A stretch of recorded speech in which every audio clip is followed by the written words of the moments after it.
Hello guys, আজকে আমি তোমাদের একদম সম্পূর্ণ নতুন এবং একটি স্পোকেন ইংলিশ ক্লাস শুরু করছি এবং এটা মূলত 60 দিনের একটা ক্লাস। 60 দিনে তোমরা যদি পরপর আমার ক্লাসটা ফলো করো তাহলে তোমরা একদম সহজভাবে ইংলিশ বলতে এবং লিখতে তোমরা শিখে যাবে। পাশাপাশিভাবে গ্রামাটিক্যাল যে আমি ক্লাসগুলো করাই সেগুলো তোমরা কিন্তু নিয়মিত ফলো করবে। কারণ তোমরা সবাই জানো যে ইংলিশ একটা ইন্টারন্যাশনাল ল্যাঙ্গুয়েজ। এটা জানলে ভারতবর্ষে করে সারা পৃথিবীতে তুমি স্বাচ্ছন্দ্য ঘুরতে পারো। বিভিন্ন দেশে তোমরা জানো বিভিন্ন ধরনের কথা হয়। জাপানিরা যেমন জাপানি ভাষায় কথা বলে, রাশিয়ান মানুষরা রাশিয়ান ল্যাঙ্গুয়েজে কথা বলে, আমাদের ভারতীয় যেমন হিন্দি ভাষায় কথা বলে। কিন্তু ইংলিশটা এমনই একটা ভাষা যে ভাষাটা ওয়ার্ল্ডের সমস্ত জায়গায় কিন্তু এটা চলে। অতএব আমি প্রথম দিন যে ইংলিশ ক্লাসটা আমি নেব, স্পোকেন ক্লাসটা নেব। এই স্পোকেন ক্লাসটা যে 60 দিনের একটা কোর্স, আমি পরপর আমি ক্লাসগুলো নেব এবং তোমরা নিয়মিত এই ক্লাসটা ফলো করবে। তাহলে দেখবে তোমাদের ইংলিশে কোনো সমস্যা হবে না। দেখো, স্পোকেন ইংলিশ ক্লাসে আমরা অনেকেই ভয় পাই যে হয়তো স্পোকেন ইংলিশ শিখতে গেলে অনেক স্টক অফ ওয়ার্ডের প্রয়োজন হয় এবং সেগুলোকে সঠিকভাবে ইউজ না করলে লোকে হাসাহাসি করে। এটা কিন্তু ঠিক নয়। প্রথম একটা কথা বলি, যেমন যদি আমরা যদি বাংলায় জিজ্ঞাসা করি তোমার নাম কি, তোমরা কি বলো? তোমরা বলো আমার নাম হয় অমুক, তাই তো? ইংলিশে কিন্তু সেরকম কোনো স্পোকেনই কিন্তু সেরকম সিস্টেম নেই। যদি বলা হোয়াট ইজ ইয়ার নেম, শুধু নামটা বললেই হয় অমুক। হ্যাঁ, তাহলে দেখা যাচ্ছে যে ইংলিশে কিন্তু স্পোকেনে কিন্তু গ্রামারের রুলসটা মানে না। আর একটা কথা বলি যে সবসময় স্পোকেন করতে গেলে তোমার কিন্তু বডি ল্যাঙ্গুয়েজটা একটু ঠিক রাখতে হবে। তার কারণটা হচ্ছে বডিতেই তোমার প্রকাশ পাবে তুমি কী চাও। যেমন যদি বলা হয় give me a glass of water, ধরে নিলাম, তার মানে কি দয়া করে আমাকে এক গ্লাস জল দাও। এইটা না বলে স্পোকেনে তোমরা বলতে পারো যে প্লিজ ওয়াটার। তার মানে কি এইটা কিন্তু বোঝা যায় সে জল চাইছে, ঠিক আছে? তারপরে যেমন বলা হয় হেল্প মি, আমাকে ই করো একটু, এরকম আমাকে সাহায্য করো। এই যে ছোট ছোট টার্মগুলো, এই টার্মগুলো কিন্তু তোমার একটু আয়ত্ত করতে হবে। প্রথম দিন আমি বলি যে যেমন ধরো আমরা যারা হিন্দু বা বাঙালি, আমরা কোনো অপরিচিত লোককে আমরা দেখলে আমরা সকালবেলাই আমরা বলে থাকি নমস্কার। মুসলিমরা যেমন বলে থাকি আসসালামু কালাম সালাম, এরকম বা আলাইকুম সালাম এরকম বলে থাকি। তাহলে ইংলিশে কিন্তু এরকম নয়। ইংলিশে যেমন যে কতগুলো জিনিস তোমার একটু জানতে হবে। ভোরবেলা থেকে দুপুর পর্যন্ত, ঠিক আছে? ভোরবেলা থেকে অর্থাৎ দুপুর 12টা পর্যন্ত, আমি ধরে নিলাম যে সকাল 5টা থেকে 10টা অবধি, ঠিক আছে? এই যে সময়টা আমরা এটাকে বলতে পারি, যেমন বলতে পারি যে গুড মর্নিং পাপা বলতে পারি, গুড মর্নিং সিস্টার বলতে পারি, গুড মর্নিং সন বলতে পারি। অর্থাৎ বাড়িতে আমরা এটাকে গুড মর্নিং আমরা বলতে পারি, ঠিক আছে? বা এটাকে 10টা না বলে তোমরা 12টাও বলতে পারো। ঠিক 12টা পর্যন্ত এই যে এই সময়টা আমরা কিন্তু আমরা বলতে পারি good morning papa, good morning father, good morning sister, good morning. আবার বেলা 1টা থেকে 5টা পর্যন্ত, 1টা থেকে 5টা পর্যন্ত এই যে সময়টা, এই সময়টার মধ্যে যদি কারো দেখা যায় আমরা বলতে পারি আফটারনুন, গুড আফটারনুন বলতে পারি। গুডটা বলবে গুড আফটারনুন বলতে পারি পাপ্পা, গুড আফটারনুন আঙ্কেল, কারোর সঙ্গে গুড আফটারনুন সিস্টার আমরা বলতে পারি। অর্থাৎ গুড সকাল 5টা থেকে অর্থাৎ ভোর থেকে 12টা অবধি আমরা গুড মর্নিং বলতে পারি। আবার ঠিক 1টা থেকে 5 পর্যন্ত আমরা গুড আফটারনুন বলতে পারি, ঠিক আছে? বিকাল 5টা থেকে আমি যদি এরকম 5টা থেকে রাত 11টা পর্যন্ত এই যে টাইমটা, এই টাইমটা আমরা বলতে পারি এরকম বলতে পারি গুড ইভিনিং বলতে পারি।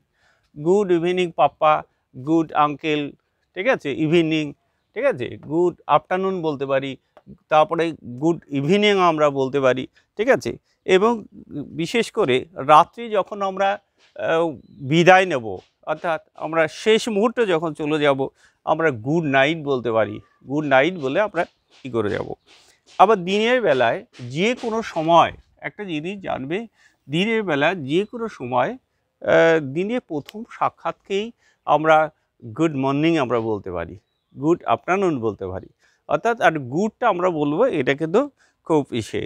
এবং বিশেষ করে রাত্রে যে কোনো সময় আমরা বলতে পারি যে এরকম গুড নাইট বলতে পারি বলে আমরা করতে পারি।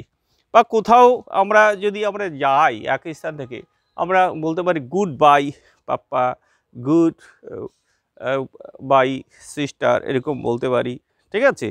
বা বাই বাইও অনেক সময় আমরা বলতে পারি, এটা কিন্তু স্মরণীয়। কেমন? আরেকটা জিনিস তোমাদের একটু বলতে চাই, দেখো বাংলায় যেমন আমরা বলতে পারি আমি, যেমন তুমি, তোমরা, আপনি, কিন্তু ইংলিশে কিন্তু সেরকম নয়, ইউ বলা হয়। কেমন? আরেকটা জিনিস যেমন তোমাদের একটু বলে যাই, যেমন বাংলায় যেমন কাকা, কাকা, তারপরে যেমন জ্যাঠা, এগুলোকে আমরা এক কথা আঙ্কেল বলতে পারি। আবার মাসতুতো ভাই, পিসতুতো ভাই, পিসতুতো বোন, এগুলোকে আমরা কাজিন বলতে পারি।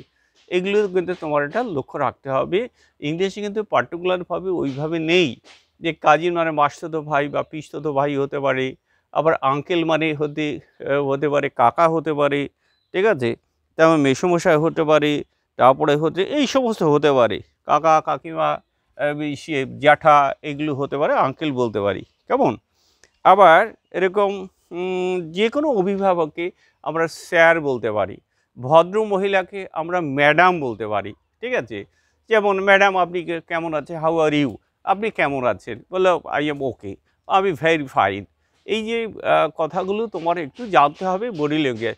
যদি বলি যে হাউ আর ইউ, তুমি কেমন আছো, ও বলে ওকে, টাটা, এই কথাগুলো আমাদের বলতে পারি যে আমরা এরকম হয়েছে। যেমন যদি বলে তোমার পরীক্ষা কেমন আছে, বলে ফাইন, ভেরি গুড, এরকম বলতে পারে, ওয়েল ডান। এই কথাগুলো তোমার কিন্তু একটু জানতে হবে। অর্থাৎ এই যে সেন্সগুলো, সকালবেলা হলে আমরা গুড মর্নিং বলতে পারি, বিকাল হলে গুড আফটারনুন বলতে পারি, গুড ইভিনিং বলতে পারি সন্ধ্যার সময়, রাত্রে গুড নাইট। এই সেন্সগুলো কিন্তু প্রাথমিক পর্যায়ে প্রথম দিনে আমি একটা আলোচনা করলাম। তার কারণটা হচ্ছে সময়ের সঙ্গে সঙ্গে কিন্তু এইগুলো টার্মটা, যে সকালবেলা হলে আমরা গুড মর্নিং বলতে পারি, আবার বলছি, আবার একটু হলে বিকাল হলে গুড আফটারনুন বলতে পারি, গুড ইভিনিং বলতে পারি, সন্ধ্যার সময় গুড নাইট বলতে পারি। কাকে বললাম তার নামটা যোগ করে যাও, যে ফাদার হতে পারি, মাদার হতে পারি, আন্টি হতে পারি, ইত্যাদি ইত্যাদি। আবার কতগুলো জিনিস তোমাদের আর একটু জানা দরকার। ইংলিশে যেমন আমরা বলতে পারি ফাদার, ফাদারকে বাবা বলি, এটাকে ড্যাডও অনেকে বলে। তারপরে মাকে মাদার না বলে কে মাম্মি বলে, এরকম। এগুলো কিন্তু স্পোকেনে একটা টার্ম। তাহলে আমি প্রথম দিন আমি মোটামুটি একটা ধারণা দিলাম যে সকাল থেকে সন্ধ্যা অবধি আমরা কোন কোন শব্দ যোগ করে আমরা স্পোকেনে আমরা ব্যবহার করব। আর সবসময় বলছি এটা কিন্তু একটা বডি ল্যাঙ্গুয়েজের উপর নির্ভর করে তুমি কী বলতে চাইছো। অনেকেই আবার বলি, অনেকে তো ভয় পায় যে আমি বলবো, কেউ হয়তো হাসাহাসি করবে বা পুরো সেন্টেন্স না হলে কি হবে। কিন্তু ঘটনা হচ্ছে স্পোকেনে হচ্ছে শুধুমাত্র তোমার শুধু ব্যাপারটা কি, যেমন please give me a glass of water, এই কথা না বলে তুমি বলতে পারো যে প্লিজ ওয়াটার, তার মানে কি আমাকে একটা জল দাও। কেমন? আর কতগুলো জিনিস তোমার একটু সিচুয়েশনে তোমার একটু বুঝতে হবে। যেমন একটা কথা বলি, যেমন যে কোনো প্রকার সাহায্যে, ধরো তুমি একটা বিপদে পড়ে গেছো, হাত বাড়িয়ে দিয়েছো, তোমার বয়সের সমতুল্য তাকে বলতে পারো please help me, please help me. হ্যাঁ, কিন্তু একটা বয়স্ক লোক, সিনিয়র সিটিজেন, তাকে প্লিজ হেল্প মি না বলে তুমি বলতে পারো kindly help me, kindly help me. এই যে সিচুয়েশনগুলো, আমি প্লিজ কখন বলবো, কাইন্ডলি কখন বলবো, এই যে সিচুয়েশনগুলো তোমার একটু স্পোকেন ইংলিশে কিন্তু খুব ভালোভাবে ব্যবহার করতে হবে। যে প্লিজ আমরা বলছি ছোট কিংবা তোমার সমবয়সী যদি হয়, আমরা প্লিজ বলতে পারি। যারা একটু বয়স্ক, তোমার থেকে বয়সে বড় বা সিনিয়র, তাদের সবসময় কাইন্ডলি আমরা ব্যবহার করতে পারি। তাহলে এই যে শব্দগুলো তোমার কিন্তু একটু মনে রাখতে হবে। কেমন? তাহলে প্রথম দিন এটা আমি একদম সকাল থেকে সন্ধ্যা অবধি যে সমস্ত কথাগুলো আমরা প্রায়ই বলে থাকি, সেই কথাগুলো তোমার একটু জানতে হবে। আর ওই যে বললাম যে ঠাকুরদা, গ্র্যান্ডফাদারকে গ্র্যান্ড পা বলা হয়, ঠিক আছে? মাদারকে মাম্মি বলা হয়, বাবাকে ড্যাড বলা হয়, এগুলো স্পোকেন টার্ম, এগুলো বলতে বলতে তুমি শিখে যাবে, ঠিক আছে? তো আজকে এই পর্যন্ত থাকো, গুড বাই, তোমরা ভালো থেকো, আমার সঙ্গে থেকো। পরপর আমি 60 দিন ক্লাস নেবো স্পোকেন। এই 60 দিনের মধ্যে আমি কিছু গ্রামারও তোমাদের শিখিয়ে দেবো, যে কি করে সেন্টেন্স লিখতে হয়, কারেকশন করতে হয়, সেন্টেন্স কারেকশন হয়, সেগুলো নিয়মিত ফলো করো।